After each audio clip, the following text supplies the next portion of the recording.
semuanya. Puji Tuhan, penuh sukacita luar biasa. Nah adik-adik, puji Tuhan ya, hari ini kita masih diberikan kesempatan sama Tuhan untuk beribadah. Meskipun ibadah kita masih harus online, tapi gak apa-apa, kita harus tetap semangat untuk memuji dan memuliakan nama Tuhan. Oke? Tapi adik-adik, sebelum kita mulai ibadah kita, kakak mau kasih informasi penting untuk adik-adik semua. Jadi adik-adik semua, adik-adik sekolah minggu bisa beribadah di gereja. Jangan lupa ya, kasih tahu papa mamanya kalau ibadah kita sudah bisa di gereja. Oke? Nah, adik-adik, sekarang kita memulai ibadah kita. Kakak mau ajak adik-adik semua untuk berdoa terlebih dahulu. Yuk, lipat tangannya, tutup matanya, tundukkan kepala, kita berdoa. Tuhan Yesus yang baik, terima kasih Tuhan, karena hari ini Bapa masih memberikan kami kesempatan untuk beribadah. Biarlah Bapa berkati ibadah ini, agar kiranya ibadah ini boleh menyenangkan hati Tuhan. Tuhan, pimpin kami supaya kami boleh bersungguh-sungguh dalam beribadah. Terima kasih Tuhan, hanya di dalam nama Tuhan Yesus. Haleluya. Amin. Nah adik-adik, sekarang kakak undang adik-adik untuk bangkit berdiri. Kita angkat pujian Burung Pipit.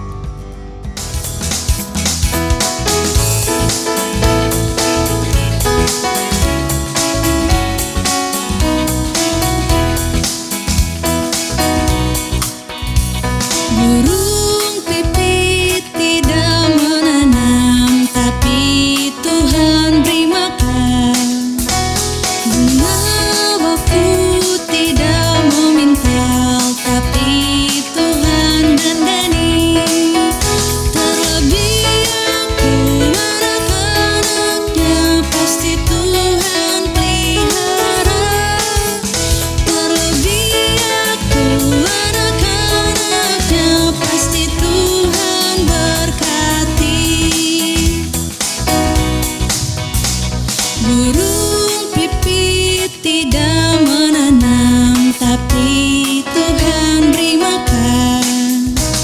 Bunga batu tidak memintal, tapi Tuhan dandani. Terlebih aku anak-anaknya, pasti Tuhan pelihara.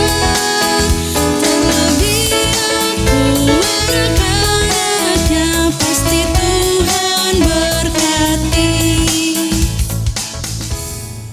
Adik-adik boleh duduk kembali. Kita akan mendengarkan cerita Tuhan. Namun sebelum itu kita mau angkat pujian. Baca kitab suci.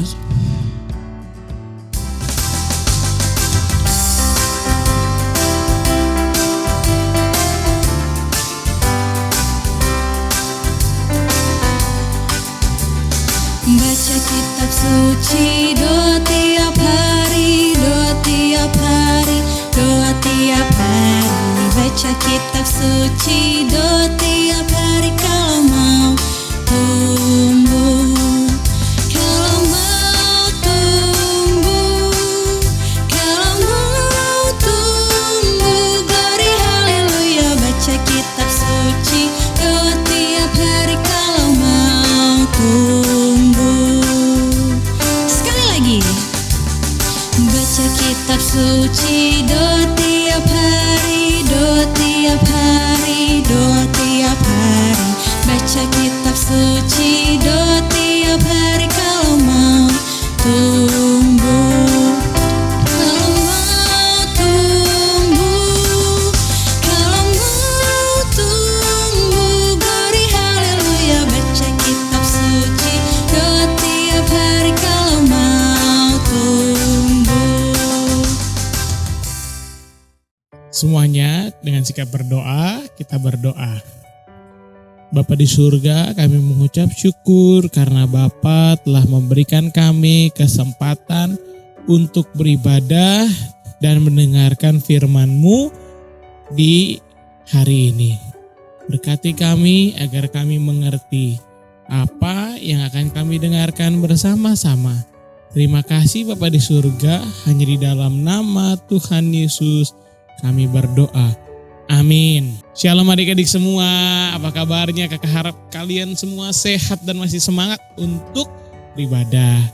Nah, buat adik-adik semua, kakak mau tanya, pernah gak sih ada surat atau ada SMS atau ada WhatsApp bahwa ada tamu yang spesial yang mungkin teman-teman kenal, atau mungkin waktu di sekolah bilang teman dekat kalian bilang sama kalian mau mampir ke rumah. Tamu itu spesial, tamu itu istimewa, tamu itu adalah tamu yang teman-teman nantikan, adik-adik nantikan. Pasti dong waktu dia mau datang kita siap-siap.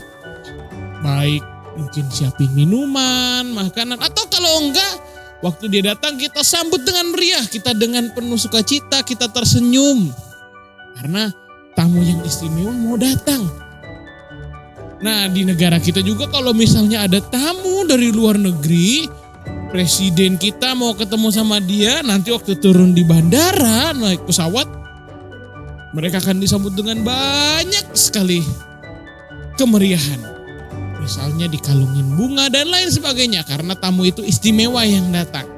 Nah, Yesus pun adalah tamu istimewa waktu ia datang ke dunia. Sehingga orang-orang Israel ini menantikan sesuatu. Orang-orang Israel ini dari lama menantikan seorang Mesias yang akan memimpin mereka. Mesias itu artinya orang yang diurapi. Nah, kisah kita hari ini akan melihat tentang itu. Mari kita buka dulu ya Alkitab kita. Dari Matius pasal 21 kita baca 2 ayat pertama kita, ayat 10 dan 11. Kita baca ya. Dan ketika ia masuk ke Yerusalem, gemparlah seluruh kota itu dan orang berkata, "Siapakah orang ini?" Dan orang banyak itu menyahut, "Inilah Nabi Yesus dari Nazaret di Galilea." Wah, kalau lihat tadi firman Tuhan bilang, gemparlah kota. Kenapa ya mereka gempar? Karena Yesus datang ke kota itu. Ia naik keledai betina dan banyak banget orang yang ngikutin Tuhan Yesus.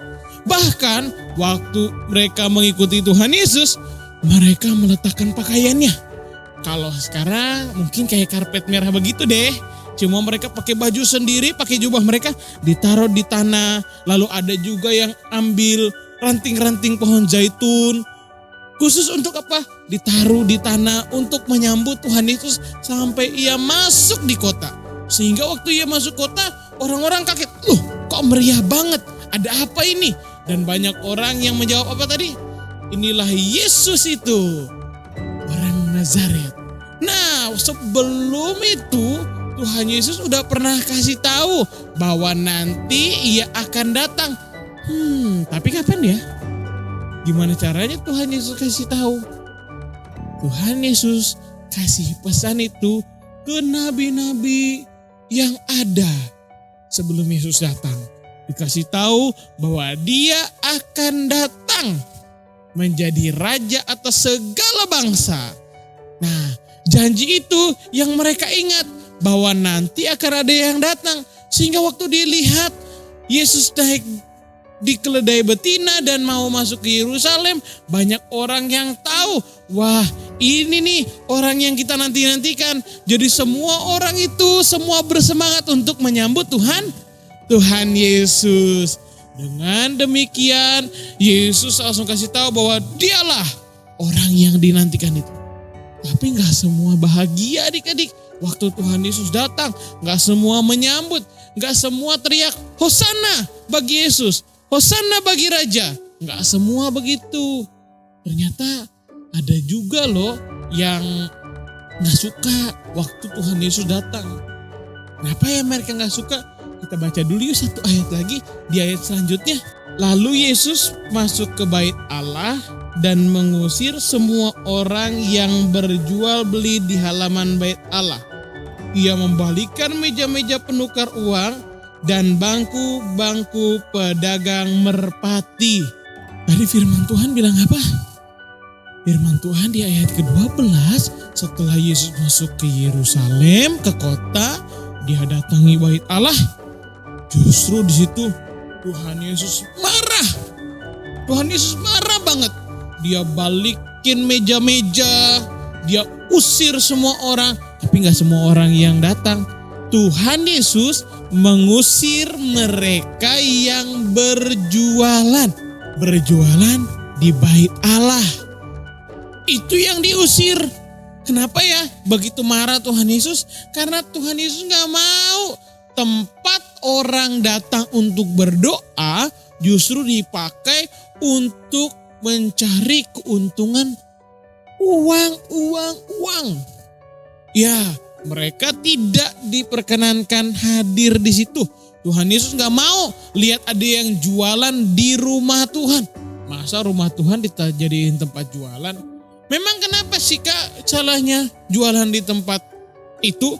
Nah adik-adik, masalahnya kebanyakan dari mereka menjadi sosok yang tidak baik. Pedagang yang jahat. Ada tempat penukar uang untuk orang-orang asing sehingga mereka harus dulu bayar lebih mahal untuk dapat uang khusus buat bayar persembahan.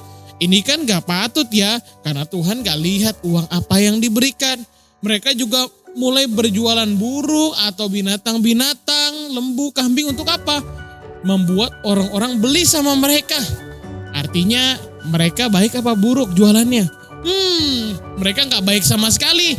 Mereka berbuat curang. Makanya kalau baca ayat berikutnya dikatakan di ayat 13, tetapi kamu menjadikannya sarang penyamun, tempatnya orang-orang jahat.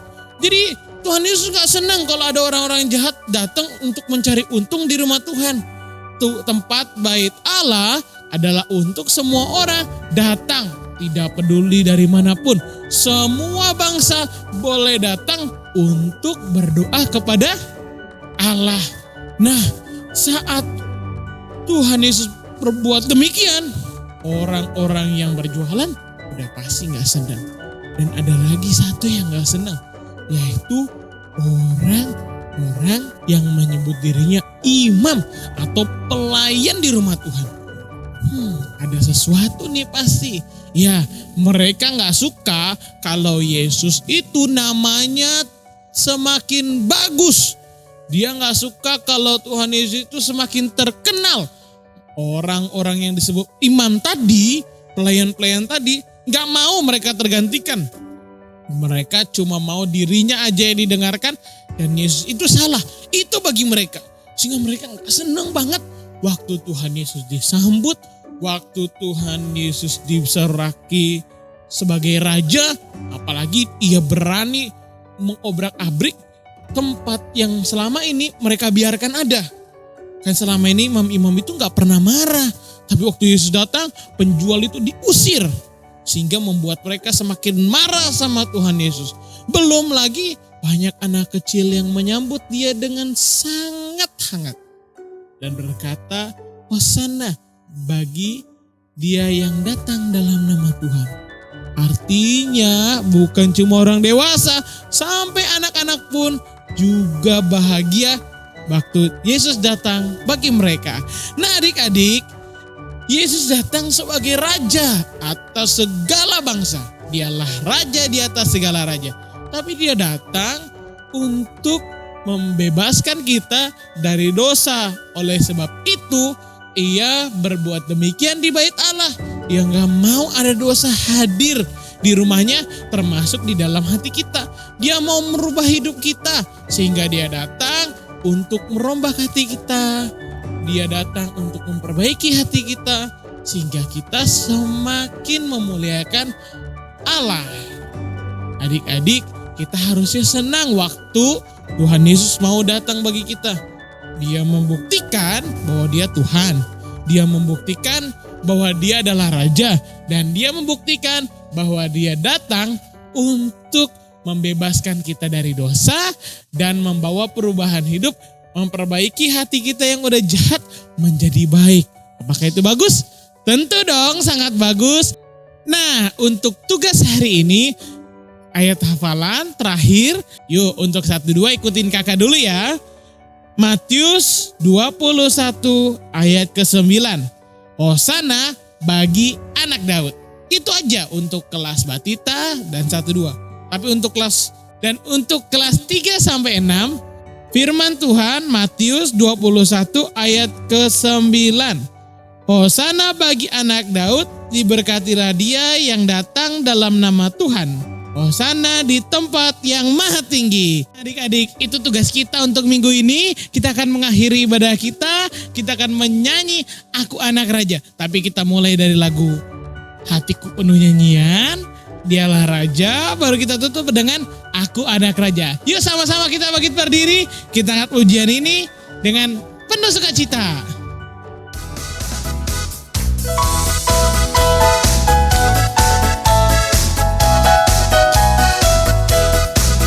Penuh nyanyian,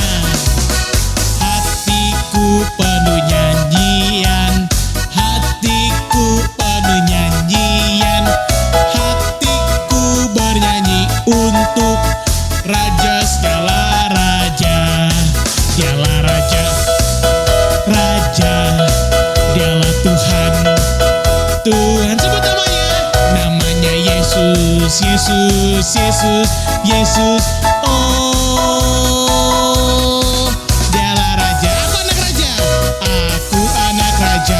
Engkau anak raja, kita semua anak raja.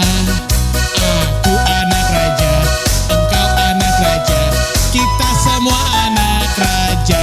Haleluya, puji Tuhan, haleluya, puji Tuhan, haleluya, puji Tuhan, haleluya. Haleluya, puji Tuhan, haleluya, puji Tuhan, haleluya, puji Tuhan, haleluya. Oke, kita akan mengakhiri ibadah kita. Untuk itu mari kita lipat tangan kita tutup mata kita berdoa. Bapa di surga, kami mengucap syukur karena Bapa memberikan kami kesempatan untuk mendengarkan firman-Mu dan beribadah di hari ini. Kiranya kami menjadi anak-anak yang menyenangkan hati Allah melalui ibadah kami. Bantu kami melakukan firman-Mu dalam kehidupan kami. Hanya di dalam nama Tuhan Yesus kami berdoa dan mengucap syukur. Haleluya. Amin. Shalom, selamat hari Minggu. Tuhan Yesus memberkati.